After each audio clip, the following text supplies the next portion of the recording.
আসসালামু আলাইকুম এভরিওয়ান। আজকে হচ্ছে আমরা ফিজিক্স ফার্স্ট পেপারের ষষ্ঠ চ্যাপ্টার পড়বো, অর্থাৎ মহাকর্ষ অভিকর্ষ। সো এই চ্যাপ্টারটা হচ্ছে আমরা অন শর্ট টাইপের ক্লাস নিব, অর্থাৎ তোমার এখানে যত যে মেইন টপিকসগুলো আছে আমরা এগুলো একটু ক্লিয়ার হবো, ঠিক আছে? সো মহাকর্ষ অভিকর্ষ এই চ্যাপ্টারে মেইনলি হচ্ছে তোমার যে কন্টেন্টগুলো আছে বা যে টপিকগুলো আছে এইগুলো আমরা এখন কভার করার ট্রাই করবো, ঠিক আছে? তো টপিকসের মধ্যে ফার্স্টে হচ্ছে তোমার আছে যে নিউটনের মহাকর্ষ সূত্র। এটা আমরা পড়বো যে নিউটনের মহাকর্ষ সূত্র। যে নিউটনের মহাকর্ষ যেটা ছিল, অর্থাৎ মহাবিশ্বের যে কোনো দুইটা ভরের বস্তু একে অপরকে যে বলে আকর্ষণ করে সেই বলের মানটা, অর্থাৎ নিউটনের মহাকর্ষ সূত্র আমরা করবো। এটা জানি আমরা জাস্ট রিভিউ করবো। আচ্ছা, এরপরে তোমার আছে হচ্ছে কেপলারের সূত্র, অর্থাৎ কেপলারের যে গ্রহের গতি সংক্রান্ত সূত্রগুলো ছিল এগুলো আমরা পড়বো, অর্থাৎ কেপলারের সূত্র পড়বো।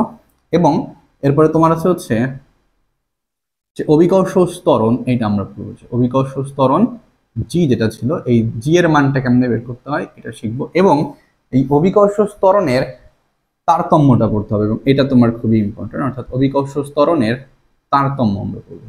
অভিকর্ষ ত্বরণ এর তারতম্য পয়েন্ট, ঠিক আছে?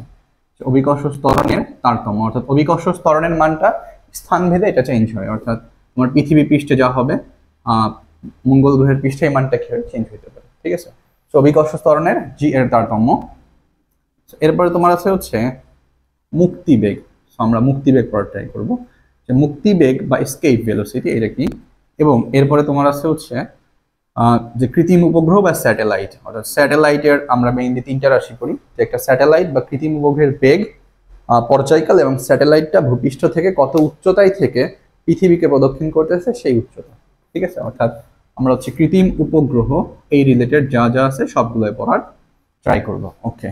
আচ্ছা, এরপরে তোমার আছে হচ্ছে মহাকর্ষীয় ক্ষেত্র প্রাবল্য এবং বিভব, অর্থাৎ মহাকর্ষীয় প্রাবল্য পড়বো আমরা, যে মহাকর্ষীয় প্রাবল্য এবং বিভব, ঠিক আছে? আমরা মেইনলি হচ্ছে এই টপিকসগুলো কভার করার ট্রাই করবো, ওকে?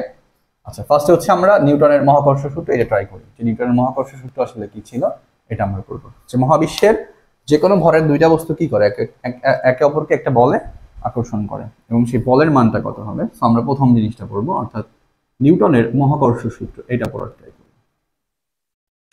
আচ্ছা, তো এই মহাকর্ষ সূত্র ছিল কি, যে ধরো যে তোমার মহাবিশ্বে দুইটা ভরের বস্তু আছে, আমি ধরলাম যে দুইটা ভরের বস্তুর একটা হচ্ছে আমার m1 এবং আরেকটা বস্তুর ভর হচ্ছে m2, এবং আমি ধরলাম যে দুইটা বস্তু একটা থেকে অপরটা যে দূরত্বে আছে, এবং এই দূরত্ব অবশ্যই সেন্টার টু সেন্টার, অর্থাৎ একটা বস্তুর কেন্দ্র থেকে অপর বস্তুর যে দূরত্ব, এই দূরত্ব মনে করো হচ্ছে ডি দূরত্বে আছে। আমি ধরলাম যে মহাবিশ্বের দুইটা বস্তু m1 এবং m2 ভরের বস্তু, এবং দুইটা বস্তু পরস্পর যে ডিস্টেন্সে আছে সেই ডিস্টেন্স কত, ডি।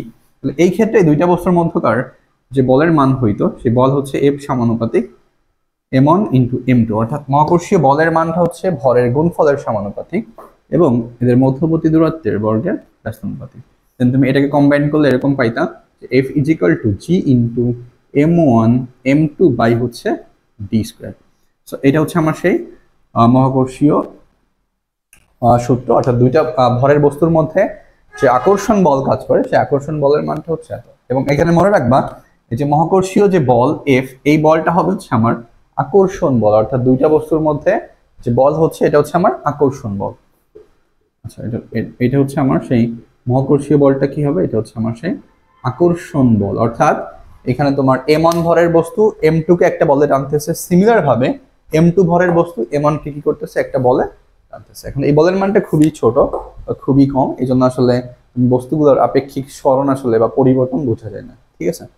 আচ্ছা, আমরা এই মহাকর্ষীয় বল, সো আকর্ষণ বল, এটা তোমার হচ্ছে আকর্ষণ বল, নট বিকর্ষণ। বিকর্ষণ বলটা হইতো যখন দুইটা চার্জের মধ্যবর্তী বল হইতো, সেটা আমরা সেকেন্ড পেপারের স্থির তড়িতে পড়ি, ঠিক আছে? আচ্ছা, আমরা দেখে প্রবলেম দেখি যে আসলে তোমার এই আকর্ষণ বল বা মহাকর্ষীয় সূত্রের আসলে প্রয়োগটা কোথায় আছে, ঠিক আছে? আচ্ছা, এখন ধরো এরকম আছে। আচ্ছা, এখানে জি হচ্ছে সার্বজনীন মহাকর্ষীয় ধ্রুবক, অর্থাৎ আমার এখানে যে জি ছিল যে F is equal to G into m1 m2 by হচ্ছে ডি স্কোয়ার, ঠিক আছে? সেখানে জি হচ্ছে আমার সার্বজনীন মহাকর্ষীয় ধ্রুবক, যার মান হচ্ছে 6.67 ইন্টু 10⁻11 newton metre square per KG square. আচ্ছা, এখন ধরো যে তোমাকে এরকম বস্তু আছে, একটা ত্রিভুজ আছে মনে করো, এই ত্রিভুজের তিনটা কৌণিক বিন্দুতে মনে করো এখন বস্তু রাখা আছে, ডিফারেন্ট ভরের এরকম কি রাখা আছে, বস্তু রাখা আছে। এখন ধরো এটা তোমার একটা সমবাহু ত্রিভুজ, বললাম যে প্রত্যেকটা বাহু হচ্ছে 2 মিটার, যেহেতু সমবাহু ত্রিভুজ। ধরো যে এ যে কৌণিক বিন্দু ছিল ত্রিভুজটার, এই এ কৌণিক বিন্দুতে ভর আছে হচ্ছে 10 কেজি ভরের একটা বস্তু, এবং বি কৌণিক বিন্দুতে রাখা আছে 10 কেজি ভরের একটা বস্তু, এবং সি কৌণিক বিন্দুতে মনে করো রাখা আছে হচ্ছে আমার 5 কেজি ভরের একটা বস্তু। ঠিক আছে, যে আমার একটা সমবাহু ত্রিভুজ আছে যার প্রত্যেকটা বাহুর দৈর্ঘ্য হচ্ছে 2 মিটার, এবং এ বিন্দুতে 10 কেজি, বিতে হচ্ছে 10 কেজি, এবং সিতে কত 5 কেজি। এখন বলা হচ্ছে তোমাকে সি বিন্দুতে মহাকর্ষীয় বলের মান কত হবে, অর্থাৎ সি বিন্দুতে মহাকর্ষীয় বল কত হবে, এটা আমাকে বের করতে হবে। সি বিন্দুতে মহাকর্ষীয় বলের মান কত হবে, সি বিন্দুতে মহাকর্ষীয় বলের মান কত হবে এটা আমরা বের করব। ওকে, আচ্ছা এখন এখানে আসলে মেইনলি কাজ কি বলো, যে সি বিন্দুতে আমরা কি বের করব, মহাকর্ষীয় বলের মান বের করতে হবে। সো ফার্স্ট কাজ হচ্ছে যে এ এবং সি এই দুইটা ভরের বস্তুর মধ্যে আমরা বলের মানটা বের করব, যে 10 কেজি এবং 5 কেজির মধ্যে যে বল কাজ করতেছে এটা আমরা বের করব। ঠিক আছে, সো এটাকে তুমি লিখে হচ্ছে এরকম, যে 10 কেজি ভরের বস্তু এবং 5 কেজি ভরের বস্তু, অর্থাৎ এ এবং সির মধ্যে যে ভর ছিল তার জন্য, অর্থাৎ এফ অফ এ সি, অর্থাৎ এ বিন্দুর ভর এবং সি বিন্দুর ভরের মধ্যে যে বল কাজ করতেছে এটা লিখলাম হচ্ছে আমি F of AC. F of AC is equal to কত হবে, জি ইন্টু এমন। সো এমন কত 10, এবং সি বিন্দুর ভর ছিল কত 5 বাই হচ্ছে দূরত্ব, তার মানে 2 স্কোয়ার। ঠিক আছে, এ বিন্দু এবং সি বিন্দুর মধ্যে যে ভর আছে সেই দুইটা ভরের মধ্যে আসলে যে বল কাজ করতেছে সেই বলটা হচ্ছে আমার F of AC is equal to G into M one, so 10 into 5 by হচ্ছে ডি স্কোয়ার, এ থেকে সি এর দূরত্ব কত 2 মিটার। ঠিক আছে, আচ্ছা এখন এই বলটা আসলে আকর্ষণ ধর্মী, তুমি এখানে একটা বল পাচ্ছ যেহেতু নিউটন, অর্থাৎ এফ অফ এসি। এখন এই বলটা কি হবে, অবশ্যই একটা আকর্ষণ বল। এই বলটা কাজ করবে হচ্ছে তোমার 10 কেজি ভরের বস্তুর দিকে, যে বস্তুর ভরটা বেশি হয় আমি ধরলাম যে এই বলটা হচ্ছে আমার সেই 10 কেজি ভরের বস্তুর দিকে কাজ করতেছে, তার মানে এটা হচ্ছে সি এ বরাবর, অর্থাৎ এই বলের দিকটা হবে হচ্ছে আমার সি এ বরাবর। ঠিক আছে, সেম ভাবে তুমি বি এবং সির মধ্যে একটা বল বের করো, বি এবং সি এর মধ্যে বলটা কত হবে। সো এটা আমার হচ্ছে এরকম আসে, আমরা এটা এরকম বলে দিই, বি এবং সি এর মধ্যে আমরা বল বের করার ট্রাই করতেছি। সো বি এবং সি এর মধ্যে বলের মানটা লিখো হচ্ছে এফ অফ বি সি, এটা হচ্ছে জি ইন্টু এম কত 10, আর এম টু হচ্ছে আমার 5, এবং দূরত্ব হচ্ছে 2 স্কোয়ার। মানে এখানে তুমি সেম বলই পাবা, যে এফ অফ এসি যা আসতেছে এফ অফ বি সির মান যা আসতেছে। এখন এই বলের দিকটা কোন দিকে হবে, অবশ্যই 10 কেজি ভরের বস্তুর দিকে, অর্থাৎ এই ক্ষেত্রে তোমার দিকটা হচ্ছে সি বি বরাবর, অর্থাৎ 10 কেজি ভরের বস্তুর দিকে। এটা আমি লিখলাম হচ্ছে যে সি বি বরাবর। ঠিক আছে, এখন তোমাকে হচ্ছে এখন এই যে সি বিন্দুতে কয়টা বল কাজ করতেছে, বলতে দুইটা বল না, এইদিকে হচ্ছে আমার এফ অফ এসি, আর এইদিকে হচ্ছে আমার এফ অফ বিসি। এখন এই দুইটা বলের হচ্ছে লব্ধি বল বের করতে হবে। যখন একটা বিন্দুতে দুইটা ভেক্টর কাজ করে তখন সেই দুইটা ভেক্টরের কি বের করতে হয়, লব্ধি ভেক্টর বের করতে হয়। ঠিক আছে, তো এখন এই দুইটার লব্ধি আমরা কেমনে বের করতে পারি, এখন যেহেতু সমবাহু ত্রিভুজ তার মানে এই প্রত্যেকটা কোণ কত হয় 60 ডিগ্রি, তার মানে এই যে এফ অফ এসি এবং এফ অফ বিসি এর মধ্যবর্তী কোণ কত 60 ডিগ্রি। এখন আমি ধরলাম যে এই দুইটা বলের লব্ধি বল হচ্ছে সেই এফ, অর্থাৎ এই যে এফ অফ এসি এবং এফ অফ বিসি এই দুইটা বলের লব্ধি বল কত এফ। তো আমরা লব্ধি নির্ণয়ের সূত্র জানি, অর্থাৎ এখান থেকে তুমি পাবা সেই লব্ধি বল, যে লব্ধি বল এফ ইজ ইকুয়াল টু আসতেছে root over F of AC square plus F of BC square plus 2 into F of AC into F of BC cos 60 degree. Okay, so এইটা করলে তুমি আসলে সেই লব্ধি বলের মানটা পেয়ে যাচ্ছ যত নিউটন। ঠিক আছে, সো এখানে সিমিলার কোনো না, জাস্ট তুমি দুইটা বল আসে সেই দুইটা বল বের করে দেন ওই দুইটা বলের মধ্যবর্তী কোণ বের করবা, দেন ওই দুইটা ভেক্টরের বা দুইটা বলের লব্ধির মানটা বের করলে তুমি আলটিমেটলি একটা পার্টিকুলার পয়েন্টে বলের মানটা বের হচ্ছে, যে মহাকর্ষীয় বল।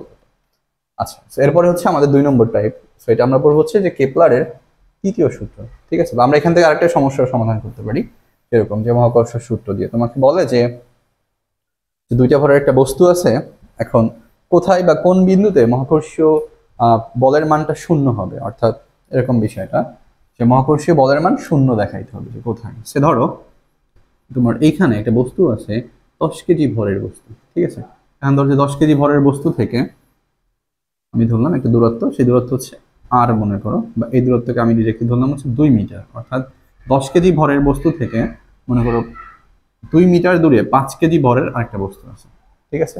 এখন বলা হচ্ছে এই যে 10 কেজি এবং 5 কেজি, ধরো যে এটা এ বিন্দুতে আছে, এটা হচ্ছে বিতে। এখন বলা হচ্ছে যে কোথায়, অর্থাৎ এই যে 2 মিটারের কোথায় মহাকর্ষীয় বলের মান শূন্য হবে, অর্থাৎ এরকম বলতে পারে যে এ বি সংযোগকারী রেখার কোথায় মহাকর্ষীয় বলের মান শূন্য হবে। তো এটা আমরা বের করতে পারি। বলা হচ্ছে যে তোমাকে যে এ বি সংযোগকারী রেখার কোথায় মহাকর্ষীয় বলের মান শূন্য হবে, কোথায় মহাকর্ষীয় বলের মান শূন্য, এটা বের করতে হবে। তো আসলে কোথায় তোমার এই সংযোগকারী রেখার মহাকর্ষীয় বলের মান শূন্য হবে, এটা কি জানো? জানো না। এখানে তোমাকে ধরে নিতে হবে। ধরো আমরা এটা সমাধানের ক্ষেত্রে এরকম করি যে ধরো যে এ থেকে এক্স দূরত্বের একটা বিন্দু, সেই বিন্দুর নামটা হচ্ছে পি। আমি ধরলাম যে এ থেকে এক্স দূরত্বের একটা বিন্দু হচ্ছে পি, ঠিক আছে। এ থেকে এক্স দূরত্বের একটা বিন্দু আছে, এটা হচ্ছে আমার সেই পি। আমি ধরলাম যে এ থেকে এক্স দূরত্বের একটা বিন্দু পি, এবং এই পিতে তুমি ধরে নিবা যে 1 কেজি ভরের একটা বস্তু আছে, ঠিক আছে। তো আমি ধরলাম যে এ থেকে এক্স দূরত্বের একটা বিন্দু হচ্ছে পি, সেই পি বিন্দুতে মহাকর্ষীয় বলের মান শূন্য, অর্থাৎ এ থেকে এক্স দূরত্বের একটা বিন্দু পি হইলে তোমার এই যে বি থেকে পি এর ডিস্টেন্স কত হবে? অবশ্যই 2 - x, অর্থাৎ 2 - x মিটার। এটুকু বুঝছি। আচ্ছা, আমি ধরলাম যে এ থেকে, তুমি বি থেকে ধরলেও কোনো সমস্যা নাই, অর্থাৎ তুমি ধরতে পারো যে বি থেকে এক্স দূরত্বের কোনো একটা বিন্দু পি, সেই পি বিন্দুতে কি আছে? মহাকর্ষীয় বলের মান শূন্য, বাট এটা তোমাকে ধরে নিতে হবে যে বলের মানটা কি শূন্য। ওকে, এবং তুমি যে বিন্দুতে বল বের করতেছো এখানে ধরলা যে 1 কেজি ভরের একটা বস্তু আছে। আচ্ছা, এখন হচ্ছে আমি ধরবো এই যে এ থেকে পি বিন্দুতে তোমার হচ্ছে বলের মানটা বের করবো, অর্থাৎ আমরা এখানে ধরছি হচ্ছে এরকম যে ধরি এ বিন্দু হতে, যে এ বিন্দুতে তোমার যে ভর ছিল সেইখান থেকে এ বিন্দু হতে এক্স দূরত্বের পি বিন্দুতে, এ বিন্দু হইতে এক্স দূরত্বের পি বিন্দুতে মহাকর্ষীয় বলের মান শূন্য। যে মহাকর্ষীয় বল কি হবে? শূন্য হবে, ঠিক আছে। এখন হচ্ছে আমি যে এতে যে 10 কেজি ভরের বস্তু আছে তার জন্য পিতে বলের মান বের করবো, অর্থাৎ 10 কেজি ভরের বস্তুর জন্য পিতে বলের মান, সেটা লিখো F of AP. F of AP হবে কত? জি ইন্টু এম কত এখানে 10, আর এই যে পি এর ভর কত বলতো? 1 কেজি না, তো এটা হচ্ছে আমার 1, ডিস্টেন্স কত হবে? অবশ্যই এক্স স্কোয়ার, ঠিক আছে। তো এটা হচ্ছে আমরা এই যে এতে যে ভরের বস্তু আছে তার জন্য পিতে কি বের করতেছি? মহাকর্ষীয় বল, অর্থাৎ এখানে 10 কেজি আছে, এখানে কত? 1 কেজি। সেই 10 কেজি এবং 1 কেজি ভরের বস্তুর মধ্যে যে বল কাজ করতেছে সেই বলটা হচ্ছে F of AP is equal to G into এ মান হচ্ছে 10 ইন্টু কত হবে? 1 বাই দূরত্ব হচ্ছে এ থেকে পি এর ডিস্টেন্স, তার মানে এক্স স্কোয়ার। ওকে, আচ্ছা, এখন এই বলের দিকটা কোন দিকে হবে বলতো? নর্মালি হচ্ছে এই 10 কেজি ভরের বস্তু 1 কেজি ভরের বস্তুকে তার দিকে টানবে, তার মানে এই দিকটা আস্তে আস্তে হচ্ছে আমার পি এ বরাবর, অর্থাৎ 10 কেজি ভরের বস্তুর দিকে। সেটাকে আমরা লিখতে পারি কোন বরাবর? পি এ বরাবর। ওকে, এটা হচ্ছে আমার সেই পি এ বরাবর। সিমিলার ভাবে তুমি হচ্ছে বি এবং পি এর মধ্যে মহাকর্ষীয় বল বের করো, F of BP. F of BP কত হবে? জি ইন্টু এম হচ্ছে এখানে 5, এম 1, আর এম 2 কত? 1 কেজি, তাই হচ্ছে দূরত্ব কত হবে? 2 - x তার হোল স্কয়ার। ওকে, আচ্ছা, এখানে একটা মান পাবো আমরা। তো এই ক্ষেত্রে দিকটা কোনটা হবে? অবশ্যই তোমার এই যে 5 কেজি ভরের বস্তুর দিকে, অর্থাৎ এটা হচ্ছে পি বি বরাবর। এখন এই যে এই দিকে হচ্ছে আমার সেই এফ অফ এপি, এবং এই দিকে কাজ করতেছে এফ অফ বিপি। এখন দেখো যে পি বিন্দুতে যে দুইটা বল কাজ করতেছে সেই দুইটা বল কি পরস্পর বিপরীত দিকে না? আর যখন একটা বিন্দুতে দুইটা ভেক্টর কাজ করে পরস্পর বিপরীত দিকে তখন লব্ধির মান কত হয়? তখন লব্ধি হচ্ছে তাদের বিয়োগফলের সমান। আচ্ছা, বা এই ক্ষেত্রে যে মধ্যবর্তী কোণ কত? 180 ডিগ্রি, আর মধ্যবর্তী কোণ 180 ডিগ্রি হইলে লব্ধির মান কি? তাদের বিয়োগফলের সমান হয়। আচ্ছা, এই দিকটা হচ্ছে আমার সেই পি বি বরাবর। আচ্ছা, এখন যেহেতু বলছে যে পি তে কি হইতে হবে? যে বলের মান শূন্য। এখন পি তে যদি বলের মান শূন্য হয় তার মানে এটা হচ্ছে লব্ধি বলের মান শূন্য, অর্থাৎ আমরা যে পি তে যে লব্ধি বলটা ছিল সেই লব্ধি বল ধরো হচ্ছে এফ, সেই লব্ধি বল ইজ ইকুয়াল টু হবে হচ্ছে বিয়োগফলের সমান। তার মানে আমি এটা এরকম লিখতে পারি যে F of AP minus F of BP. তার মানে এই লব্ধি বলের মানটা কত হবে? 0 ইজ ইকুয়াল টু পাচ্ছ F of AP minus F of BP. তো এখান থেকে লেখা যায় কত? F of AP is equal to হচ্ছে এফ অফ বিপি। যখন তোমাকে বলবে যে কোথায় মহাকর্ষীয় বলের মান শূন্য বা কোথায় 1 কেজি ভরের একটা বস্তু রাখলে কোনো মহাকর্ষীয় বল কাজ করে না, সেই দূরত্ব ওই ক্ষেত্রে তোমার হচ্ছে ওই 1 কেজি ভরের বস্তুর উপরে যে বল হবে সে বল হচ্ছে ইকুয়াল হইতে হবে, ঠিক আছে। অর্থাৎ F of AP is equal to হচ্ছে এফ অফ বিপি। সো তুমি দুটো ইকুয়েশন সিমিলার করে পেয়ে যাচ্ছ, অর্থাৎ G into 10 divided by X square is equal to G into 5 divided by হচ্ছে 2 মাইনাস এক্স তার হোল স্কোয়ার। এটাকে সলভ করে আমরা এক্স বের করলে সেই ডিস্টেন্সে পেয়ে যাচ্ছি এত মিটার, ঠিক আছে। এই কনসেপ্টটা তোমার অনেক কাজে লাগে, এসএসসি এই টাইপের কোশ্চেনগুলো আসে, ঠিক আছে। যে কোথায় মহাকর্ষীয় বলের মান শূন্য হবে এই টাইপের কোশ্চেন, বা কোথায় 1 কেজি ভরের একটা বস্তু রাখলে কোনো বল অনুভব করবে না, সে একই কথা। ওই ক্ষেত্রে তোমার হচ্ছে কি ওই 1 কেজি ভরের বস্তুর উপরে যে দুইটা বল কাজ করে সেই দুইটা বল ইকুয়াল হয়, কারণ ওই ক্ষেত্রে লব্ধি বলের মান শূন্য হইলে তুমি এখানে সাইড চেঞ্জ করলে F of AP is equal to কত পাচ্ছ এফ অফ বিপি। আচ্ছা, ওকে। তো এরপরে আছে হচ্ছে আমরা কেপলারের সূত্র। সো এটা আমরা একটু পরে ট্রাই করব। কেপলারের সূত্র আসলে কি, বা এটা আমরা কেমনে সলভ করতে পারি, ঠিক আছে। তো কেপলারের সূত্র আমরা একটু পরে ট্রাই করব যে কেপলারের সূত্র আসলে কি। কেপলারের সূত্র হচ্ছে তোমার এই যে গ্রহের গতি সংক্রান্ত কেপলারের সূত্র, অর্থাৎ যে প্রত্যেকটা গ্রহই কিভাবে আসলে তোমার কক্ষপথে ঘুরতেছে বা এই কক্ষপথের আকার আকৃতি কেমন হবে বা গ্রহগুলোর অতিক্রান্ত দূরত্ব কেমন, এইগুলো সম্পর্কে কেপলারের 3টা সূত্র আছে, ঠিক আছে। আমরা বলবো হচ্ছে যে কেপলারের সূত্র, লিখো যে কেপলারের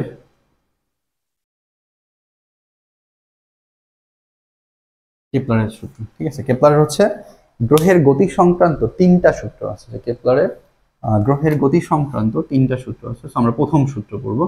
তো প্রথম সূত্র হচ্ছে কক্ষপথের সূত্র, অর্থাৎ প্রথম সূত্রকে বলা হয় কি যে কক্ষপথের সূত্র।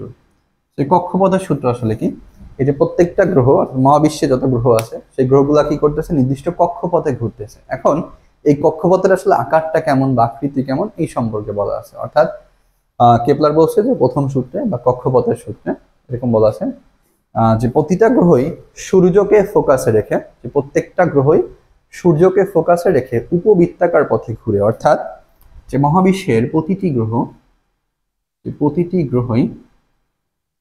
গ্রহই সূর্যকে সূর্যমামাকে ফোকাসে রেখে, যে মহাবিশ্বের প্রত্যেকটা গ্রহই কি করতেছে সূর্যকে ফোকাসে রেখে, আচ্ছা সূর্যকে ফোকাসে রেখে কি টাইপের কক্ষপথে ঘুরে, উপবৃত্তাকার কক্ষপথে ঘুরে। আচ্ছা, তোমরা ম্যাথমেটিক্সে উপবৃত্তাকার পড়বা, পরাবৃত্ত উপবৃত্ত আছে। আচ্ছা, সূর্যকে ফোকাসে রেখে উপবৃত্তাকার পথে ঘোরে, ঠিক আছে। আচ্ছা, তাহলে প্রথম সূত্র হচ্ছে সিম্পলি প্রত্যেকটা গ্রহ সূর্যকে ফোকাসে রেখে কেমন কক্ষপথে ঘুরতেছে, উপবৃত্তাকার পথে। এটা তোমার মাথায় রাখলে হচ্ছে সূর্যকে কক্ষপথে ফোকাসে রেখে উপবৃত্তাকার পথে ঘুরে। আচ্ছা, আমরা কেপলারের 2 নম্বর সূত্রে আসি, যে দ্বিতীয় সূত্র কি বলা আছে। মানে বিষয়টা হচ্ছে এরকম যে আমরা যেটা সূর্য হয় মনে করো, এটা হচ্ছে সান হচ্ছে আমার কি আলো দিচ্ছে, প্রচুর আলো দিচ্ছে, ঠিক আছে। হ্যাঁ, আচ্ছা, এই সূর্য মানে প্রত্যেকটা গ্রহ সূর্যকে ফোকাসে রাখতে হয়, দেখে এরকম উপবৃত্তাকার পথে ঘুরে। তো উপবৃত্ত হচ্ছে মোটামুটি ডিমের মতো, ঠিক আছে। সেই এটা হচ্ছে সূর্য। এখন সূর্যকে ফোকাসে রেখে প্রত্যেকটা গ্রহ কি করতেছে এরকম উপবৃত্তাকার পথে টিং টিং টিং টিং ঘুরতেছে, ঠিক আছে। আচ্ছা, 2 নম্বর সূত্র হচ্ছে তোমার ক্ষেত্রফলের সূত্র, অর্থাৎ এইটা হচ্ছে আমার সেই ক্ষেত্রফলের সূত্র। এই ক্ষেত্রফলের সূত্র আসলে কি, এটা তোমার খুবই সিম্পল, যে প্রত্যেকটা গ্রহই নির্দিষ্ট সময়ে অতিক্রান্ত ক্ষেত্রফল সেম হবে, অর্থাৎ প্রত্যেকটা গ্রহেরই এই উপবৃত্তাকার কক্ষপথের একটা নির্দিষ্ট সময় পর অতিক্রান্ত ক্ষেত্রফলটা সেম। তুমি ধরো যে এখানে একটা গ্রহ আছে, এখন এই গ্রহটা কি করতেছে সূর্যকে ফোকাসে রেখে ঘুরতেছে। এখন আমি ধরলাম যে এই গ্রহটার প্রথম অবস্থান হচ্ছে এতে, মনে করো যে এতে আছে। এখন এই গ্রহটা মনে করো তোমার টি সময় পরে এই পয়েন্টটাতে আসছে, যে বিতে আসছে। আমি ধরলাম যে গ্রহটা এখানে ছিল, বাট ও টি সময় পরে কই আসছে, বিতে আসছে। এখন টি সময় পরে বিতে আসলে এই যে গ্রহগুলোর এবং সূর্যের সংযোগকারী রেখা যে ক্ষেত্রফল অতিক্রম করতেছে সেই ক্ষেত্রফল ধর হচ্ছে আমার এইটা, অর্থাৎ এটার নাম দেওয়া হচ্ছে ও। এটা হচ্ছে আমার ও, অর্থাৎ এখানে ক্ষেত্রফল হচ্ছে এ ও বি, অর্থাৎ প্রথম ক্ষেত্রে তোমার ক্ষেত্রফল আসতেছে কত, যে ক্ষেত্রফল অফ এ ও বি। অর্থাৎ আমি ধরলাম যে গ্রহটা প্রথমে এতে ছিল, দেন টি সময় পরে আসছে কোথায়, বিতে। এখন এই গ্রহ এবং সূর্যের সংযোগকারী রেখার যে ক্ষেত্রফল হচ্ছে সেই ক্ষেত্রফল হচ্ছে এ ও বি। এখন ধরো যে তোমার গ্রহটা একটা সময় পরে এইখানে আসছে, আমি ধরুন এইখানে, এখন এই পয়েন্টটা থেকে মনে করো গ্রহটার এই যে এইখানে আসতে যে সময় লাগছে এই সময়ও কত টি। আমি বলছি যে টাইম সেম থাকলে এই উপবৃত্তাকার কক্ষপথে যে ক্ষেত্রফল হবে সেই ক্ষেত্রফলটা কি হবে, সমান হবে। অর্থাৎ এইখানেও তোমার কি ছিল যে এ থেকে বিতে আসছে টি সময়ে, এবং এই ক্ষেত্রে গ্রহ এবং সূর্যের সংযোগকারী রেখার যে ক্ষেত্রফল সেই ক্ষেত্রফল হচ্ছে এ ও বি। এবং এই ক্ষেত্রে তোমার ধরো যে এখানে সি থেকে ডিতে আসছে, এখন সি থেকে ডিতে আসতেও সময় আসছে কত টি, সেম টাইম। তাহলে এই ক্ষেত্রে যে ক্ষেত্রফল হবে এই ক্ষেত্রফলটা কি হবে, সমান হবে। অর্থাৎ প্রত্যেকটা গ্রহই তোমার এই উপবৃত্তাকার কক্ষপথের সমান সময়ে সমান ক্ষেত্রফল অতিক্রম করে। তার মানে এটা হচ্ছে ক্ষেত্রফল of C O D. So এটা হচ্ছে আমার সেই কি ক্ষেত্রফলের সূত্র। খুবই সিম্পল, যে প্রত্যেকটা গ্রহই উপবৃত্তাকার কক্ষপথে সমান সময়ে সমান ক্ষেত্রফল অতিক্রম করবে। ঠিক আছে, যদি এখানে কি মনে হচ্ছে যে বেশি ক্ষেত্রফল, বাট এরকম না, যে প্রত্যেকটা ক্ষেত্রে এখানে যে ক্ষেত্রফল এখানেও কি সেম ক্ষেত্রফল আছে। তো আমরা 3 নম্বর সূত্রটা পড়বো। 3 নম্বরটা হচ্ছে ম্যাথমেটিক্সের ক্ষেত্রে ইম্পর্টেন্ট, অর্থাৎ এখান থেকে অঙ্ক টঙ্ক আসে, এগুলো আমরা করা যাইতে পারি। ঠিক আছে, ওকে। আমরা 3 নম্বর সূত্রে চলে আসি। তো কেপলারের তৃতীয় সূত্র, এটা আমরা কেমনে করতে পারি দেখো। কেপলারের তৃতীয় সূত্র কি হবে? তো তৃতীয় সূত্র হচ্ছে এই যে আমরা প্রথম সূত্রে কি বলছি যে প্রত্যেকটি গ্রহই সূর্যকে ফোকাসে রেখে উপবৃত্তাকার পথে ঘুরতেছে। এখন এই উপবৃত্তাকার কক্ষপথে তোমার একটা অক্ষ আছে যেটাকে বলা হয় সেমি মেজর এক্সিস বা অর্ধ পরাক্ষ। ঠিক আছে, যে উপবৃত্তাকার কক্ষপথের যে নর্মালি ব্যাস হয় এই ব্যাসটাকে আমরা বলি হচ্ছে অর্ধ পরাক্ষ বা সেমি মেজর এক্সিস। এখন হচ্ছে এরকম যে প্রত্যেকটা গ্রহের আবর্তনকালের বর্গ, অর্থাৎ এটা হচ্ছে আমার আবর্তনকালের সূত্র বলা যায়। যে 3 নম্বর সূত্র হচ্ছে আবর্তনকালের সূত্র। প্রথম সূত্র ছিল কক্ষপথের সূত্র, 2 নম্বরটা হচ্ছে ক্ষেত্রফলের, এবং থার্ড সূত্র হচ্ছে আবর্তনকালের সূত্র। অর্থাৎ এটা হবে হচ্ছে যে প্রত্যেকটা গ্রহের আবর্তনকালের বর্গ, যে প্রতিটি গ্রহের, একটু লিখি, যে প্রতিটি গ্রহের আবর্তন, যে প্রত্যেকটা গ্রহের আবর্তনকালের বর্গ, যে আবর্তনকালের বর্গ এটা হবে হচ্ছে অর্ধপরাক্ষের ঘনফলের সমানুপাতিক। যে প্রত্যেকটা গ্রহের আবর্তনকালের বর্গ এটা হচ্ছে অর্ধপরাক্ষের সমানুপাতিক। ঠিক আছে, যে প্রত্যেকটা গ্রহের আবর্তনকালের বর্গ এটা হচ্ছে আমার অর্ধপরাক্ষের সমানুপাতিক। এই যে আবর্তনকালের বর্গ এটা হবে হচ্ছে অর্ধপরাক্ষের বা সেমি মেজর অ্যাক্সিসের সমানুপাতিক। আচ্ছা, এটা হচ্ছে আবর্তনকালের বর্গ, আমি আবর্তনকালকে হচ্ছে টি দিয়ে প্রকাশ করলাম, এবং এই যে অর্ধপরাক্ষ এটা ধরো হচ্ছে আর। ঠিক আছে, সো অর্ধপরাক্ষ বলতে আসলে বোঝায় যে উপবৃত্তাকার কক্ষপথের ব্যাস, এটাকে আমি ধরেছি হচ্ছে আর। আচ্ছা, অর্ধপরাক্ষের আবর্তনকালের বর্গ এটা হচ্ছে অর্ধপরাক্ষের ঘনফলের সমানুপাতিক। তার মানে টি স্কোয়ার ইজ প্রপোর্শনাল টু হচ্ছে আর কিউব লেখা যায়। ঠিক আছে, তাহলে এখান থেকে তুমি সূত্রটাকে এরকম লিখতে পারো, T one square by T two square is equal to লেখা যায় আর ওয়ান কিউব বাই হচ্ছে আর টু কিউব। কিন্তু সমানুপাতিক সম্পর্ক, তার মানে আমরা এখান থেকে এটাকে লেখা যায়।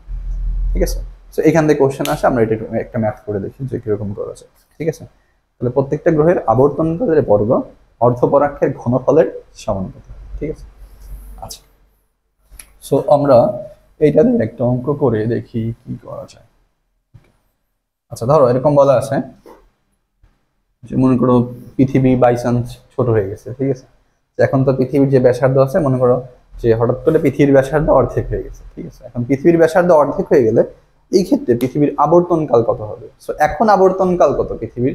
এখন হচ্ছে পৃথিবী যে কক্ষপথে ঘুরতেছে এই কক্ষপথে পুরো একবার ঘুরে আসতে 365 দিন লাগে। এখন যদি পৃথিবীর ব্যাসার্ধ অর্ধেক হয়ে যায় তাহলে এই ক্ষেত্রে তার আবর্তনকাল কত হবে? ঠিক আছে, এরকম কোশ্চেন বলা হচ্ছে পৃথিবীর ব্যাসার্ধ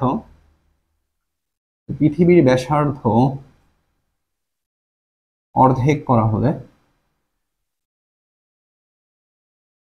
আবর্তনকাল কত হবে? ঠিক আছে, তাহলে পৃথিবীর ব্যাসার্ধ অর্ধেক করলে কি হবে, যে এখন যে পৃথিবীতে লোক আছে তার বাকি অর্ধেক লোক কি পৃথিবী থেকে পড়ে যাবে? আচ্ছা, তাহলে পৃথিবীর ব্যাসার্ধ অর্ধেক করা হলে আবর্তনকাল কত হবে এটা আমরা বের করব। ঠিক আছে, তাহলে তোমার মনে করো একটা পৃথিবীর ব্যাসার্ধ ছিল, মানে আগে শুরুতে মনে করো যে পৃথিবীর ব্যাসার্ধ ছিল হচ্ছে আমার হচ্ছে আর। ঠিক আছে, আমি ধরলাম একদম শুরুতে পৃথিবীর ব্যাসার্ধ ছিল কত? আর। এখন এই পৃথিবীর ব্যাসার্ধ হয় হচ্ছে 6400 কিলোমিটার। এটা হচ্ছে আমরা জানি যে পৃথিবীর ব্যাসার্ধ হচ্ছে 6400 কিলোমিটার। এখন এই 6400 কিলোমিটার যখন ব্যাসার্ধ ছিল তখন তার যে আবর্তনকাল হইতো এটা হইতো হচ্ছে আমার 365 দিন। কিন্তু আমরা পৃথিবীর ব্যাসার্ধ কি করে ফেলছি? অর্ধেক। অর্থাৎ পৃথিবীটাকে মনে করো কেটে কুটে ছোট করে ফেলছো, ঠিক আছে? মানে এই ব্যাসার্ধ হয়ে গেছে কি আগে যে ব্যাসার্ধ ছিল তার অর্ধেক। তার মানে এটাকে লিখে হচ্ছে আর ড্যাশ, এটা হবে হচ্ছে r/2, ঠিক আছে? তুমি যখন পৃথিবীটাকে ব্যাসার্ধ অর্ধেক করতেছো তখন কি হয়েছে? ব্যাসার্ধ r/2। এবং এই ক্ষেত্রে তার পর্যায়কাল কত হবে এটা আমরা বের করবো, ধরো t'=100। ঠিক আছে? তো আমরা কি জানি যে প্রত্যেকটা গ্রহের আবর্তনকালের বর্গ ঘনফলের সমানুপাতিক। তার মানে এটাকে এরকম লেখা যায় না যে t² সমানুপাতিক হচ্ছে r³। দেন আমি যে দুইটা কন্ডিশন সেখান থেকে এরকম লিখতে পারি যে t²/r⁴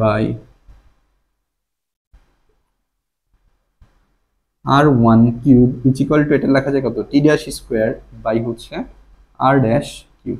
ঠিক আছে? যে প্রত্যেকটা গ্রহের আবর্তনকালের বর্গ হচ্ছে কি ঘনফলের সমানুপাতিক। সো এখান থেকে আমরা সমানুপাতিক সম্পর্কটা লিখছি। সো এখান থেকে তুমি ক্যালকুলেশন করে মান বসিয়ে এখান থেকে কি বের করবা? t' বের করবা, যত আসে তত। ঠিক আছে? খুবই সিম্পল, জাস্ট তুমি দুইটা শর্ত চিন্তা করে আলটিমেটলি সময়টা বের করতে হয়ে যাচ্ছে। ঠিক আছে? আচ্ছা, আমরা হচ্ছে পরের পার্টটা পড়বো, সেটা হচ্ছে এই যে অভিকর্ষ ত্বরণের তারতম্য। এইটা খুবই খুবই ইম্পর্টেন্ট, কারণ এখান থেকে সিকিউ কোশ্চেন আসে। ঠিক আছে? সো আমরা পড়বো হচ্ছে যে অভিকর্ষ ত্বরণের তারতম্য, যে অভিকর্ষ ত্বরণ জি এর তারতম্য কত হবে। সো এটা বড় ট্রাই করি আমরা। 3 নম্বর পয়েন্টটা, অর্থাৎ অভিকর্ষ ত্বরণ জি এর তারতম্য।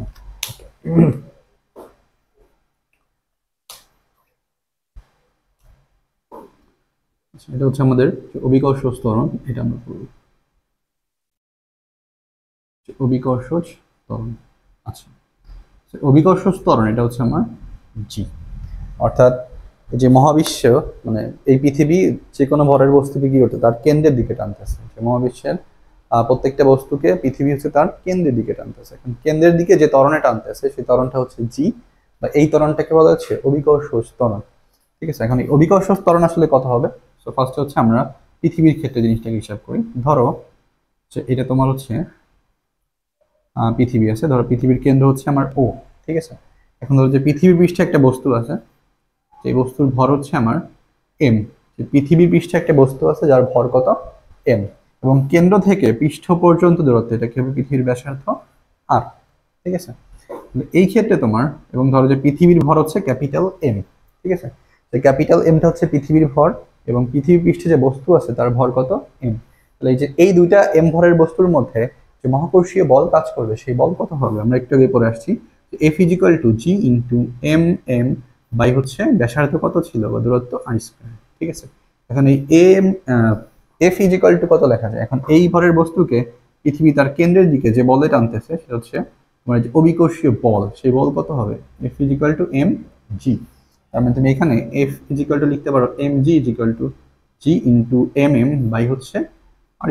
তার মানে mm কাটতেছে বস্তুর ভর, তাহলে অভিকর্ষ ত্বরণ G=পাচ্ছ gm/r²। তার মানে অভিকর্ষ ত্বরণটা আসলে কি? G=gm/r²। অভিকর্ষ ত্বরণের মান বস্তুর ভরের উপর ডিপেন্ড করতেছে না, ডিপেন্ড করতেছে কার উপরে?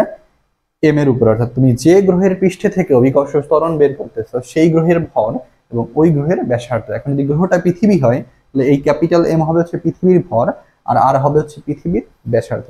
সেই কনস্ট্যান্ট মানগুলো একটু মনে রাখার ট্রাই করবা। যে পৃথিবীর ক্ষেত্রে, যে আর্থের ক্ষেত্রে আসলে কিছু কনস্ট্যান্ট ভ্যালু আছে, এটা মনে রাখবা। আর্থ পৃথিবীর ব্যাসার্ধ মনে রাখতে হবে যে 6400 কিলোমিটার, যেটাকে আমরা হচ্ছে নর্মালি আর দিয়ে প্রকাশ করব। এটা হচ্ছে 6400 কিলোমিটার। এবং পৃথিবীর যে ভর ছিল সেই ভর হচ্ছে ক্যাপিটাল এম হচ্ছে 6×10⁻²৪ কেজি। ঠিক আছে? এই দুইটা মান মনে রাখলে তোমার কাজ হয়ে যাবে। পৃথিবীর ব্যাসার্ধ হচ্ছে এত কিলোমিটার, এবং পৃথিবীর এটা হচ্ছে ভর, পৃথিবীর ভর হচ্ছে আমার, ঠিক আছে, যে m = 6×10⁻²৪ কেজি। আচ্ছা, তো আমরা যে অভিকর্ষ ত্বরণ G কত? gm/r²। এখন আমি হচ্ছে এখানে পৃথিবীর ভর বসাই, পৃথিবীর ব্যাসার্ধ বসাই, সো ওই ক্ষেত্রে জি এর মানটা পাই। বা আমাদের যে ভূপৃষ্ঠ আছে সেই ভূপৃষ্ঠে জি এর মান আমরা জানি 9.8 মিটার/সেকেন্ড স্কয়ার। ঠিক আছে? এটা হচ্ছে ভূপৃষ্ঠ অভিকর্ষ ত্বরণ। তো আমরা এখান থেকে মেইন যে পার্টটা ওইটা পড়বো, অর্থাৎ জি এর তারতম্য, এই পার্টটা খুবই ইম্পর্টেন্ট, এটা আমরা পড়বো। যে অভিকর্ষ ত্বরণ জি এর তারতম্য, এটা আমরা পড়বো, ঠিক আছে।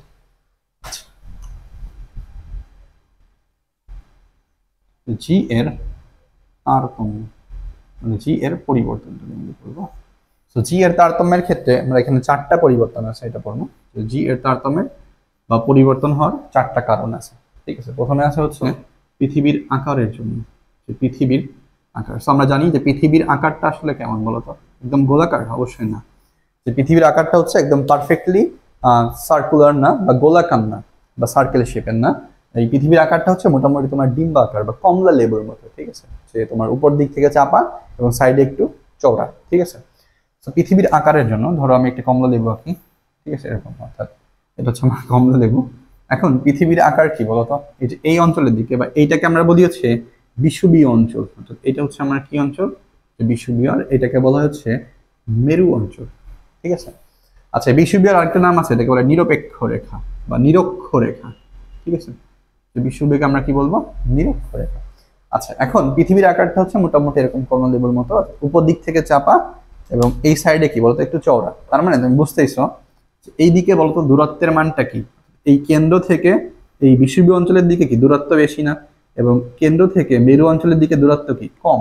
তার মানে আমরা এই যে অভিকর্ষ ত্বরণ করছিলাম, জি ইজ ইকুয়াল টু ছিল জি এম বাই হচ্ছে আর স্কোয়ার। তার মানে যে অভিকর্ষ ত্বরণের মানটা কি দূরত্বের বা ব্যাসার্ধের বর্গের ব্যস্তানুপাতিক। তার মানে এখান থেকে আমরা পাচ্ছি যে জি হচ্ছে দূরত্বের বা ব্যাসার্ধের কি বর্গের ব্যস্তানুপাতিক। অর্থাৎ তুমি যদি আর এর মান বাড়ায় দাও বা যে স্থানে আর এর মানটা বেশি সেখানে জি এর মানটা কি হবে, কম হবে। অর্থাৎ এই যে বিষুবীয় অঞ্চলের দিকে যে আর এর মানটা কি বেশি, তার মানে বিষুবীয় অঞ্চলে জি এর মান কম এবং মেরু অঞ্চলে জি এর মানটা সর্বোচ্চ। অর্থাৎ এটা হচ্ছে কথা, এটা মনে রাখবে এরকম যে বিষুবীয় অঞ্চলে, চিত্র মনে রাখলে হয়ে যায় যে বিষুবীয় অঞ্চলে এখানে কি হচ্ছে যে আর এর মানটা বেশি, আর আর এর মানটা বেশি হলে এখানে অভিকর্ষ ত্বরণ কি হবে বলতো, কম হবে। এবং তুমি যদি বিষুবীয় অঞ্চল থেকে মেরু অঞ্চলের দিকে যাও তখন আস্তে আস্তে ব্যাসার্ধের মান কমতেছে বা দূরত্ব কমতেছে, দেন ওই ক্ষেত্রে জি এর মানটা বেশি হবে। অর্থাৎ বিষুবীয় অঞ্চলে আর এর মানটা বেশি, জি এর মানটা কম। আর যদি আমি মেরু অঞ্চল চিন্তা করতে চাই, এখানে আর এর মানটা সব থেকে কম, তার মানে এখানে জি এর মানটা সব থেকে বেশি, ঠিক আছে। তো এটা মনে রাখতেই হচ্ছে পৃথিবীর আকারের জন্য। তো আমরা এরপর আর 3টা আছে, এটা বলবো হচ্ছে পরেরটা হচ্ছে যে ভূপৃষ্ঠ থেকে এইচ উচ্চতায় অভিকর্ষ ত্বরণ। ওকে, সো আমরা সেকেন্ড তারতম্যে চলে যাই, অর্থাৎ ভূপৃষ্ঠ থেকে এইচ উচ্চতায়। 2 নম্বরটা হচ্ছে যে ভূপৃষ্ঠ হতে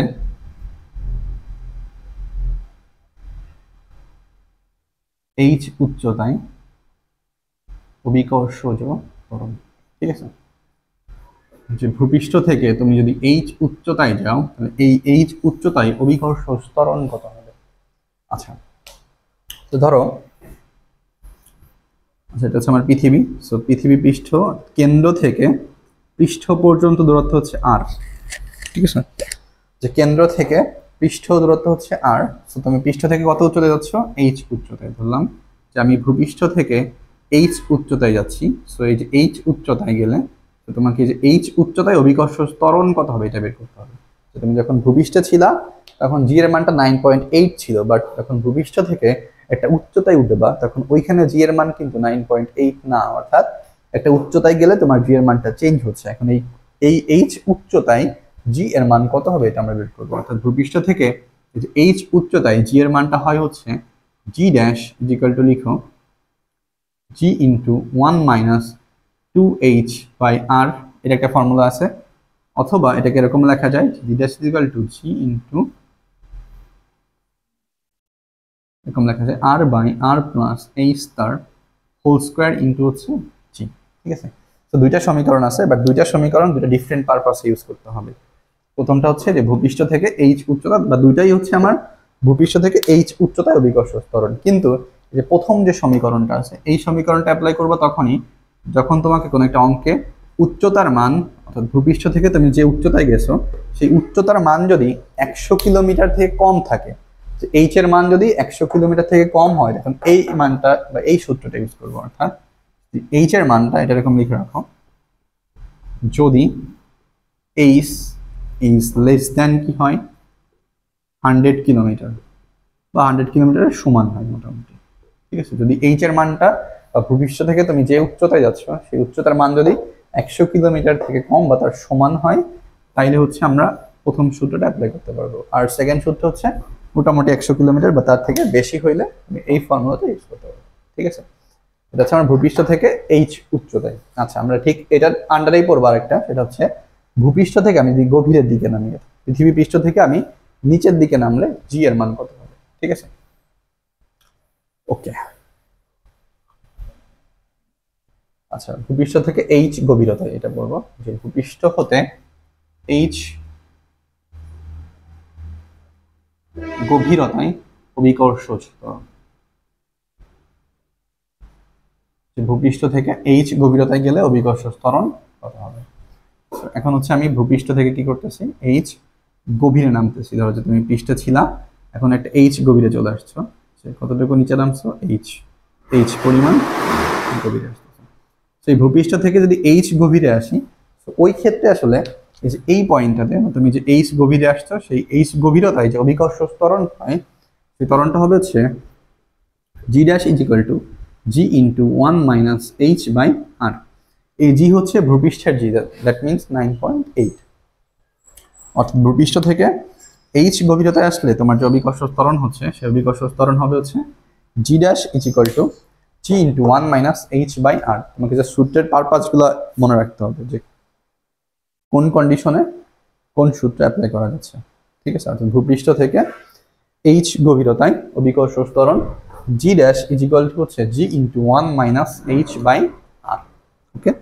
আচ্ছা, এখন যদি এরকম হয়, যদি আমি ভূপৃষ্ঠ থেকে মানে যে পৃষ্ঠ থেকে নামতে নামতে পৃথিবীর কেন্দ্রে চলে আসি, ঠিক আছে, মনে করো আমার ইচ্ছা হচ্ছে যে আমি ভূপৃষ্ঠ থেকে নামতে নামতে কই যাব, পৃথিবীর কেন্দ্রে। তার মানে যে ভূপৃষ্ঠ থেকে নামতে নামতে যদি পৃথিবীর কেন্দ্রে আসা হয়, তাহলে কত হবে, পৃথিবীর কেন্দ্র যদি হয়, পৃথিবীর কেন্দ্রে আসা মানে কি, তুমি যে নিচে নামতেছো সেই নিচে হবে হচ্ছে পৃথিবীর ব্যাসার্ধের সমান। অর্থাৎ যে পৃথিবীর কেন্দ্রে আসা মানে তুমি যে গভীরতায় নামতেছো সেটা হচ্ছে পৃথিবীর ব্যাসার্ধের সমান। অর্থাৎ এই ক্ষেত্রে বা পৃথিবীর কেন্দ্রে যে অভিকর্ষ ত্বরণ G dash is equal to G into 1 minus H হবে হচ্ছে আর বাই আর।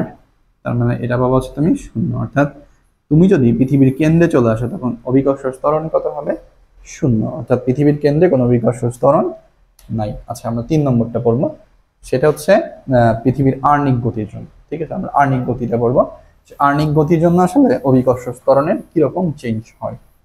ঠিক আছে, আচ্ছা, ভূপৃষ্ঠতে এইচ উচ্চতায় এইচ গভীরতায়। 3 নম্বরটা হচ্ছে পৃথিবীর আর্নিক গতির জন্য। আচ্ছা, 4 নম্বর, সরি 3 নম্বরটা ছিল গভীরতায়। আচ্ছা, এটা লাস্ট আমাদের, যে পৃথিবীর আর্নিক গতির জন্য। সো আর্নিক গতি আসলে কি, বা আর্নিক গতি বা বার্ষিক গতি আসলে কি, পৃথিবীর আর্নিক গতির জন্য অভিকর্ষ ত্বরণ। এখন এই পৃথিবীর ঘূর্ণন বা গ্রহগুলোর যে ঘূর্ণন, এটা আসলে তোমার লাটিমের ঘূর্ণনের মতো হচ্ছে। প্রত্যেকটা গ্রহই বা পৃথিবী চিন্তা করো নর্মালি, যে পৃথিবী হচ্ছে নিজ কক্ষপথে ঘুরতেছে এবং নিজ অক্ষের উপরে ঘুরতেছে। মানে পৃথিবী নিজ কক্ষপথে ঘুরতেছে আবার নিজ অক্ষের উপরে ঘুরতেছে। তার মানে লাটিমের ঘূর্ণনের মতো, লাটিম ঘুরে আবার একটা দূরত্ব অতিক্রম করে। ঠিক আছে, এইটা হচ্ছে আমার সেই পৃথিবীর আর্নিক গতি। মানে দুইটা টাইপের গতি থাকে, একটা হচ্ছে ঘূর্ণন গতি এবং কক্ষপথের গতি। আচ্ছা, পৃথিবীর গতির জন্য অভিকর্ষজ ত্বরণ বা পৃথিবীর আর্নিক গতির জন্য, এটা হচ্ছে আমার আর্নিক গতি। আর্নিক গতির জন্য অভিকর্ষজ ত্বরণ। ঠিক আছে, তো আর্নিক গতির জন্য বা ঘূর্ণন গতির জন্য অভিকর্ষজ ত্বরণ কত হবে। ধরো এটা হচ্ছে পৃথিবী। এখন ধরো যে পৃথিবী নিজ অক্ষের উপরে, নিজ অক্ষে যে কৌণিক বেগে ঘুরতেছিল সেই কৌণিক বেগ হচ্ছে ওমেগা। পৃথিবী নিজ অক্ষের উপরে যে কৌণিক বেগে ঘুরতেছে এটা হচ্ছে আমার ওমেগা। ওমেগা হচ্ছে পৃথিবীর সেই কৌণিক বেগ। ঠিক আছে, এখন এই ঘূর্ণনের জন্য ধরো যে আমি যে কোনো একটা পয়েন্ট চিন্তা করতেছি, সেই পয়েন্ট হচ্ছে পি। এই যে আর্নিক গতির জন্য বা পৃথিবীর নিজ অক্ষের উপরে ঘূর্ণনের জন্য আমি একটা পয়েন্ট ধরলাম হচ্ছে পি। এখন এই পি পয়েন্টে আসলে অভিকর্ষ ত্বরণ কত হবে এটা আমরা বের করবো, এবং ধরলাম যে পি পয়েন্টে যখন আসে পৃথিবী, তখন এই ক্ষেত্রে তোমার যে কৌণিক সরণ হচ্ছে, এই কৌণিক সরণ বা কৌণিক যে অতিক্রান্ত দূরত্ব এটা হচ্ছে ল্যামডা। ঠিক আছে, ল্যামডা পরিমাণ ঘূর্ণনের জন্য, ল্যামডা অবশ্যই একটা কোণ বুঝায়, যে ল্যামডা পরিমাণ ঘূর্ণনের জন্য অভিকর্ষ ত্বরণ কত হবে। আমি ধরলাম যে পৃথিবী ল্যামডা পরিমাণ ঘুরে তোমার হচ্ছে পি পয়েন্টে স্টে করতেছে। এখন এই পি পয়েন্টে অভিকর্ষ ত্বরণ কত এটা আমি বের করবো। অর্থাৎ যে পি পয়েন্টে বা ল্যামডা ঘূর্ণনে অভিকর্ষ ত্বরণ হবে এটা হচ্ছে G lambda is equal to লেখা যায় G minus omega square R cos square into হচ্ছে ল্যামডা, অর্থাৎ ল্যামডা ঘূর্ণনে অভিকর্ষ ত্বরণ হচ্ছে G lambda is equal to G minus omega square R into cos square lambda. ঠিক আছে, এখন এই ওমেগাটা হচ্ছে কৌণিক বেগ। এখন এই ওমেগার সমান একটা ফর্মুলা ছিল যে ওমেগা ইজ ইকুয়াল টু লেখা যায় 2π/t। এইটি হচ্ছে আবার তোমার পৃথিবীর পর্যায়কাল। পৃথিবীর পর্যায়কাল কত? 24 আওয়ার্স। ঠিক আছে, এটি হচ্ছে আমার পৃথিবীর পর্যায়কাল।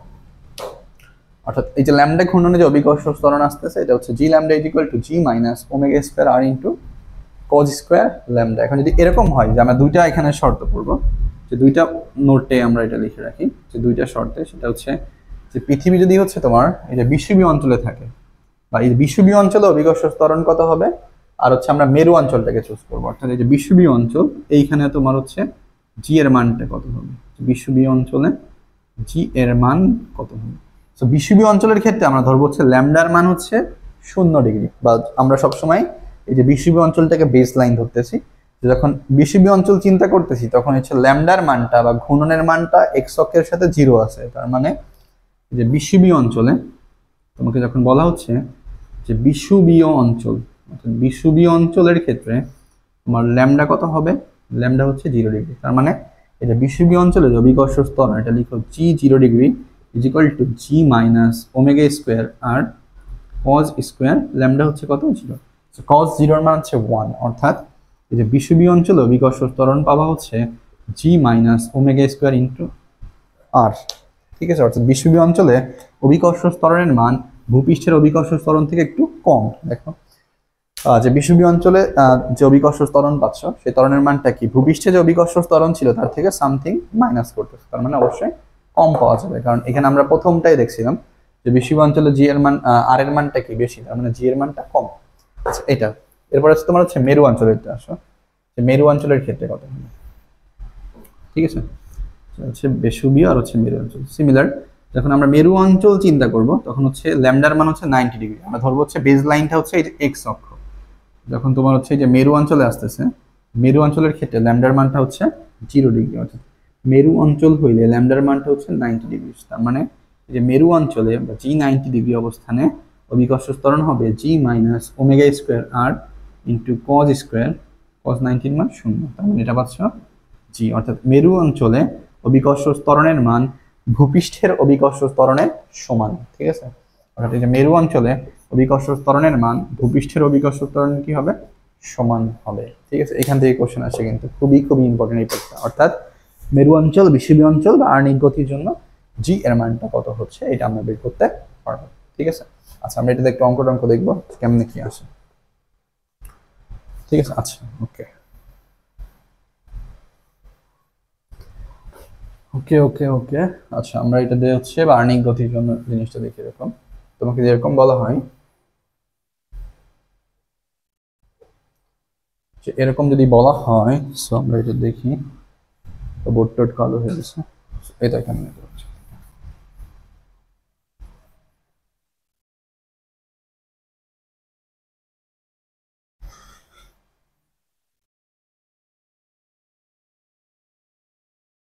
আচ্ছা আচ্ছা এরকম মনে করে বলা হচ্ছে তোমাকে 10 কেজি ভরের কোন বস্তুর ওজন, 10 কেজি ভরের কোন বস্তুর ওজন বিষুবীয় অঞ্চলে, 10 কেজি ভরের কোন বস্তুর ওজন বিষুবীয় অঞ্চলে 0 হলে, 10 কেজি ভরের কোন একটা বস্তুর ওজন কি আছে যে বিষুবীয় অঞ্চলে 0। আচ্ছা, 10 কেজি ভরের কোন বস্তুর ওজন বিষুবীয় অঞ্চলে 0 হলে পৃথিবীর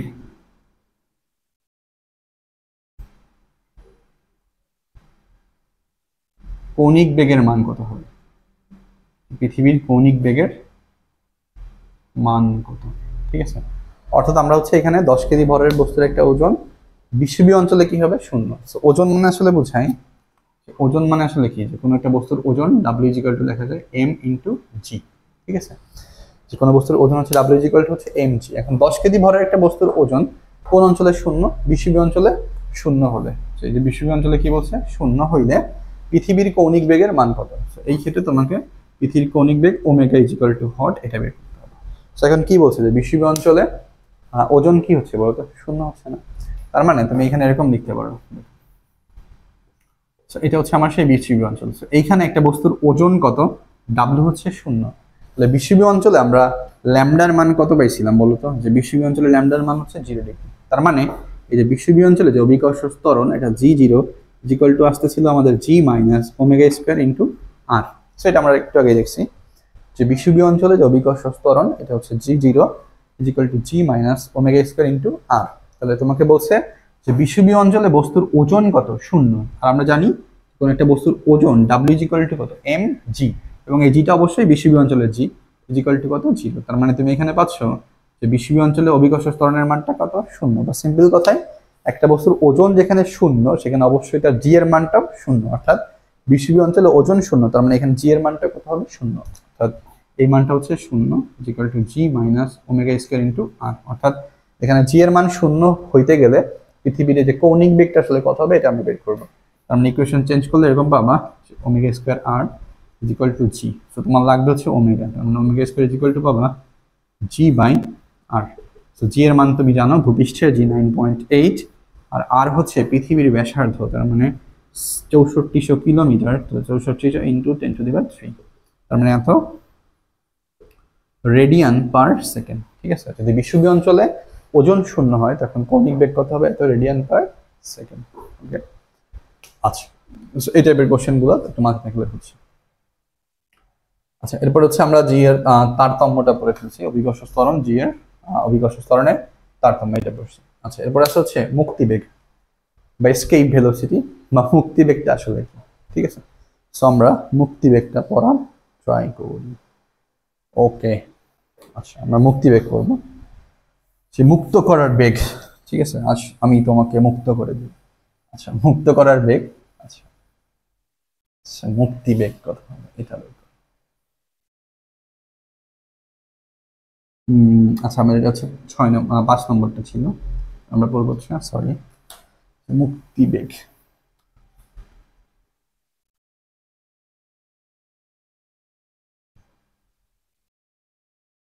ঠিক আছে, এটাকে বলে এসকেপ ভেলোসিটি। এসকেপ ভেলোসিটি বা মুক্তিবেগ।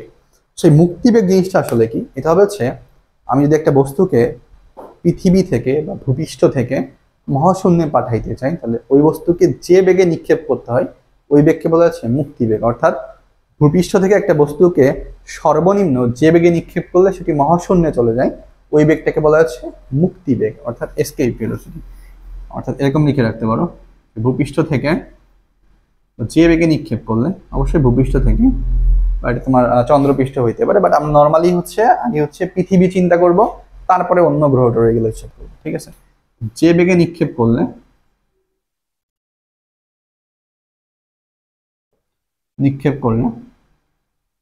কোনো বস্তু মহাশূন্যে চলে যাবে ওই বেগটাকে আমরা কি বলা হয়, মুক্তিবেগ। অর্থাৎ তুমি একটা বস্তুকে যে বেগে নিক্ষেপ করলে সেটা কই যাবে, মহাশূন্যে চলে যাবে, ওই বেগটাকে আমরা বলি হচ্ছে মুক্তিবেগ, এবং এই মুক্তিবেগকে আমরা ভিই দিয়ে প্রকাশ করি। ঠিক আছে, তো এই মুক্তিবেগের মান বা মুক্তিবেগটা আসলে বের করার ক্ষেত্রে তোমার দুইটা সমীকরণ আছে, এটা আমরা পড়বো। এখানে সূত্রে আমি প্রমাণ দেখাচ্ছি না, জাস্ট আমি তোমাকে মেইন হাইলাইটটা করতেছি যে কোন কোন বিষয়গুলো তোমার জিনিসগুলো দেখতে হয়।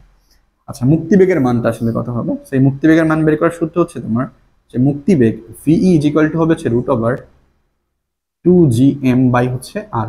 সেটা একটা ফর্মুলা আছে যে মুক্তিবেগের মান হচ্ছে ভিই ইজ ইকুয়াল টু কত, √2gm বাই আর। অর্থাৎ এই এমটা হচ্ছে তুমি যে গ্রহের পৃষ্ঠ থেকে মুক্তিবেগ বের করবা তার ভর, এবং আর হচ্ছে ওই গ্রহের ব্যাসার্ধ। এখন যদি পৃথিবী হয় এম হচ্ছে পৃথিবীর ভর, আর আর কি হবে, পৃথিবীর ব্যাসার্ধ হবে। ঠিক আছে, অর্থাৎ এটা হচ্ছে আমার সেই মুক্তিবেগের মান। ঠিক আছে, এটা আমার একটা সমীকরণ আছে, মুক্তিবেগ v is equal to √2gm by R. Then এই ইকুয়েশন থেকে আমি আরেকটা ইকুয়েশন পাইতে পারি, এরকম দেখো, আমরা একটু আগে পড়ে আসছি g ইজ ইকুয়াল টু কত ছিল, gm বাই আর স্কয়ার। আমরা এখান থেকে gm ইজ ইকুয়াল টু কত লেখা যায়, g আর স্কয়ার লেখা যায় না।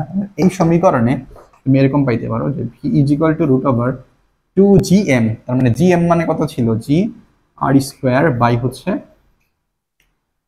আর, সরি gm বাই হচ্ছে আর ছিল, তার মানে এখানে একটা আর আর কাটতেছে, তার মানে তুমি এখানে পাচ্ছ রুট ওভার 2g আর।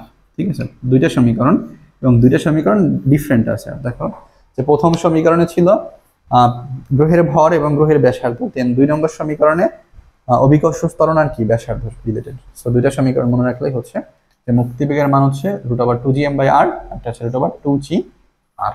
ঠিক আছে, আচ্ছা এখন এই যে ভূপৃষ্ঠে মুক্তিবেগ কত এটা আমরা জানি 11.2, যে ভূপৃষ্ঠে বা পৃথিবীতে ভূপৃষ্ঠে মুক্তিবেগ,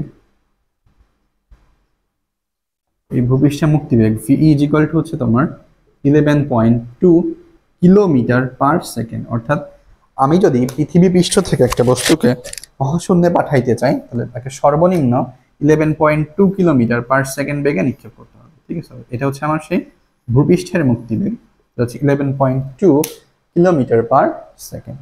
ঠিক আছে, আচ্ছা তো এরপরটা আমরা আসি যে কৃত্রিম উপগ্রহ বা স্যাটেলাইট, এটা পড়বো যে কৃত্রিম উপগ্রহ বা স্যাটেলাইট।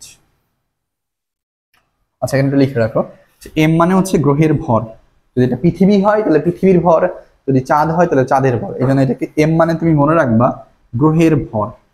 ঠিক আছে, এম হচ্ছে গ্রহের ভর এবং আর কত হবে গ্রহের ব্যাসার্ধ। আর এই যে তোমার যে জি ছিল এটা হচ্ছে তোমার যখন মুক্তিবেগের হিসাব করবা তখন এই জিটা হবে হচ্ছে আমার গ্রহের পৃষ্ঠে অভিকর্ষ ত্বরণ। ঠিক আছে, পৃথিবী হইলে তোমার এটা কি পৃথিবীর অভিকর্ষ, বারবার বলতেছি। ঠিক আছে, ওকে সো আমরা হচ্ছে কৃত্রিম উপগ্রহ বা স্যাটেলাইটটা পড়ি। স্যাটেলাইট আসলে কেমনে পৃথিবীকে প্রদক্ষিণ করে বা এই স্যাটেলাইটের আসলে কাজ কি। যে কোনো স্যাটেলাইট বা কৃত্রিম উপগ্রহ কি করতেছে যে পৃথিবীর উপরে থেকে পৃথিবীকে প্রদক্ষিণ করতেছে এবং পৃথিবী পৃষ্ঠে যা হচ্ছে সেইগুলো সম্পর্কে সে ইনফরমেশন গ্যাদার করতেছে। ঠিক আছে, অর্থাৎ আমরা স্যাটেলাইট বা কৃত্রিম উপগ্রহটা পড়ব। ওকে আচ্ছা এটা হচ্ছে আমার সেই কৃত্রিম উপগ্রহ বা স্যাটেলাইট। ঠিক আছে, তো স্যাটেলাইট বা এটা হচ্ছে আমার কৃত্রিম উপগ্রহ। আচ্ছা আমরা এটা পরে ট্রাই করি। ধরো এটা হচ্ছে আমার পৃথিবী আছে। ঠিক আছে, এখন স্যাটেলাইট অবশ্যই কি ভূপৃষ্ঠ থেকে উপরে থেকে পৃথিবীকে প্রদক্ষিণ করতেছে। ধরো যে এখানে একটা স্যাটেলাইট আছে, এটা হচ্ছে সেই বঙ্গবন্ধু স্যাটেলাইট।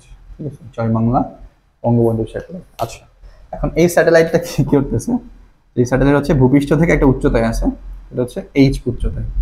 স্যাটেলাইটটা এই যে ভূপৃষ্ঠ থেকে এইচ উচ্চতায় থেকে পৃথিবীকে কি করতেছে প্রদক্ষিণ করতেছে। এখন এই স্যাটেলাইটটা কিরকম কক্ষপথে প্রদক্ষিণ করবে, ডেফিনেটলি বৃত্তাকার কক্ষপথ। বাট আমরা এখানে ধরে নিচ্ছি যে স্যাটেলাইটটা মোটামুটি বৃত্তাকার কক্ষপথে কি করতেছে পৃথিবীকে প্রদক্ষিণ করতেছে। এখন একটা বস্তু বৃত্তাকার পথে ঘুরতে গেলে আসলে কি তার দুইটা বল কাজ করে।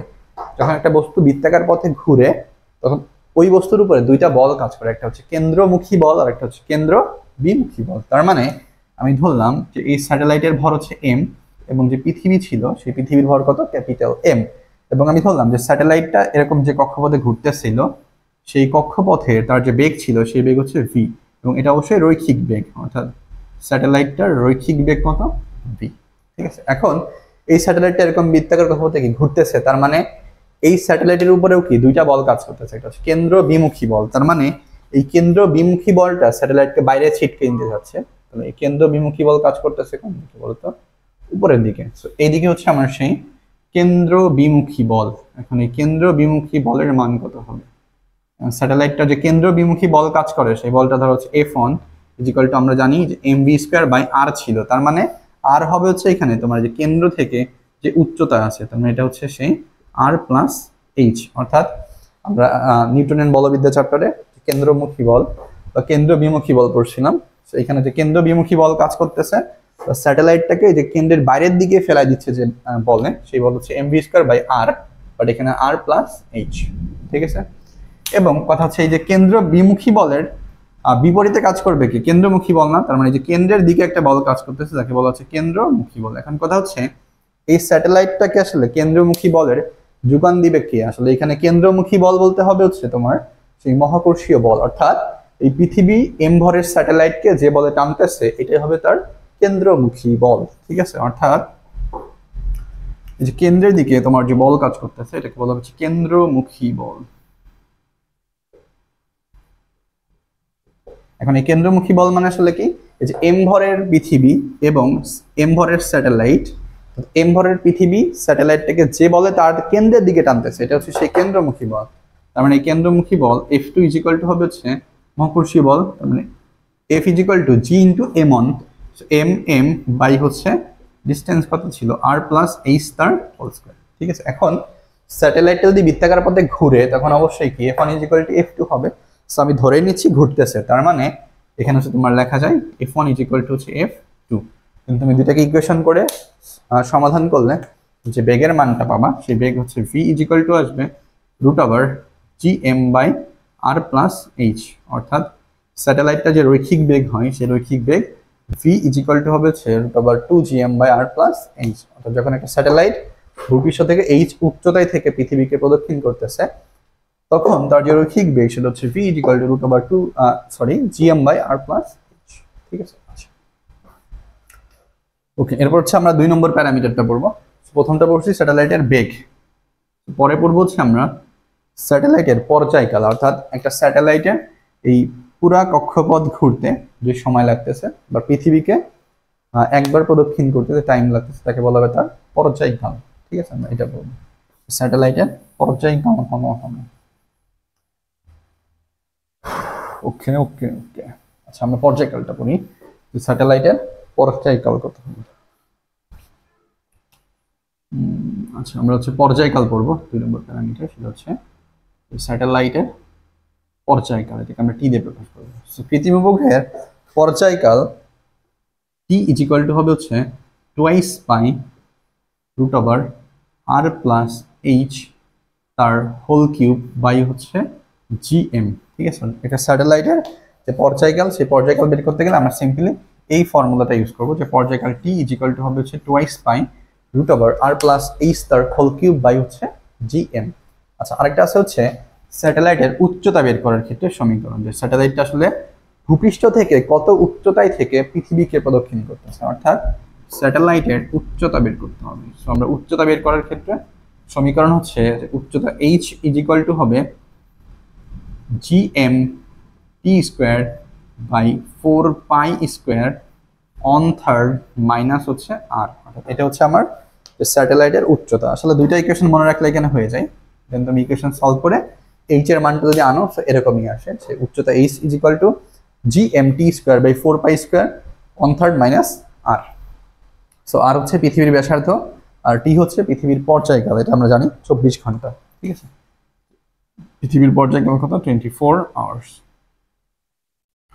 ওকে, আচ্ছা এখন হচ্ছে আমরা এখান থেকে তোমার আচ্ছা আরেকটা পার্ট করি, যে কৃত্রিম উপগ্রহ বা ভূস্থির উপগ্রহ।